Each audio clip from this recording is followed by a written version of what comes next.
আজকে এখানে একটা কথা বলে মনে রাখবেন, যদি আপনার জীবন চলার পথে কখনো দেখেন আপনার আশেপাশে কেউ নাই, সাহায্য করার মতো কেউ নাই, সাপোর্ট দেওয়ার মতো কেউ নাই, আপনি খুব একা হয়ে গিয়েছেন কিংবা একা হয়ে যাচ্ছেন, আপনার বিপদে আপনার মুসিবতে আপনাকে কেউ মেন্টালি সাপোর্ট দেওয়ার মতো নাই, আপনাকে কেউ সহযোগিতা করার মতো নাই, তখন মন ছোট করবেন না।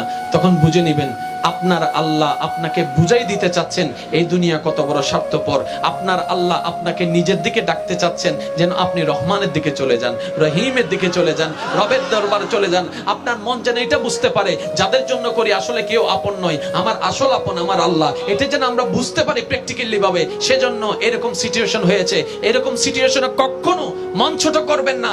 যখন দেখবেন দুনিয়া আপনাকে ছেড়ে দিয়েছে, আপনি যদি ধৈর্যের সাথে থাকেন, এতটুকু ডেফিনেটলি মনে রাখবেন আপনার রবের রহমত আপনার সাথে আসতেছে।